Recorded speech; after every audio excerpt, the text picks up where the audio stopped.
Goeiedag geliefde, van my Pastoor Tief Boysen en die hele beleefspan. Dit is wonderlik om saam met jou in God se woord te kan groei. Nou ons kyk hierdie week na die krag van ons woorde. As jy dalk die vorige oordeenkings gemis het, in week 1 het ons gepraat oor die invloed van een fokuswoord vir die res van jou jaar. In week 2 het ons ontdek hoe ons gedagtes 'n rigting aan ons lewe kan gee. Nou hierdie week bou ons verder op daai gedagte, want wat ons dink kom uiteindelik uit in wat ons sê. Daar's 'n eenvoudige maar 'n baie diep waarheid wat ons raaklees in Spreuke 12 vers 18. Dit sê: roekelose woorde is soos 'n swaard wat steek, maar woorde wat wysheid bring genesing. En dan lees ons ook in Spreuke 15 vers 4, 'n sagte tong bring lewe soos 'n boom wat vrug dra, maar 'n verkeerde tong breek 'n mens se gees af. Het jy al ooit gewonder hoekom jy soms na 'n gesprek leeg of dalk seer gemaak voel, of aan die ander kant soms voel jy verlig en bemoedig? Die verskil tussen dooie woorde wat afbreek en lewegewende woorde wat versterk. Elke dag, geliefde, staan ons voor keuses. Gaan ek iemand afbreek of gaan ek hulle opbou met wat ek sê?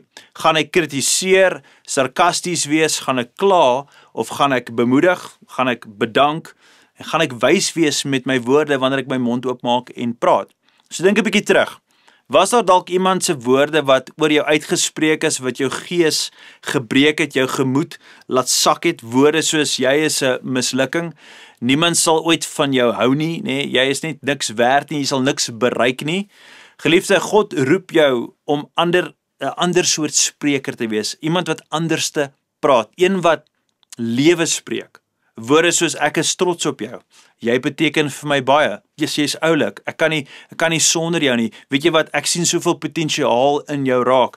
Dis nie net vir ander nie, geliefde, dis ook vir jouself. En met ander woorde wat ek vir jou sê is, wat sê jy daagliks oor jou eie lewe? Wat is die woorde wat uit jou mond uitkom? Nou kom ons let op vandag, prakties. Watter woorde uit ons mond uitkom? Wanneer jy nie iets lewegewend kan sê nie, sê liewerste niks. Bly eerder stil, Dink oor wat jy sê voor jy dit sê. Wanneer jy iets positiefs dink, sê dit hardop, Deel dit met daai persoon. Moenie iemand van daardie seën beroof nie. As jy dink daar's iets moois wat jy kan sê, sê dit, want jou woorde dra krag. Dis lewe of dood. En jy en ek, ons te keuse hoe ons kies om te praat. So as jy vandag by die huis is of by die werk of dalk op pad winkels toe, gebruik jou woorde soos 'n boom van lewe. Bemoedig, bou op, bring vreugde, bring vrede. En as jy niks het om te sê wat kan help nie, wees eerder stil en bid vir wysheid. Kom ons bid saam. Hemelse Vader, so baie dankie dat ons vandag leer dat daar's krag in ons woorde. Goeie krag of negatiewe krag, maar daar's krag. As ons praat ons of op, ons bou op, ons maak beter, of ons breek af en ons maak slegter.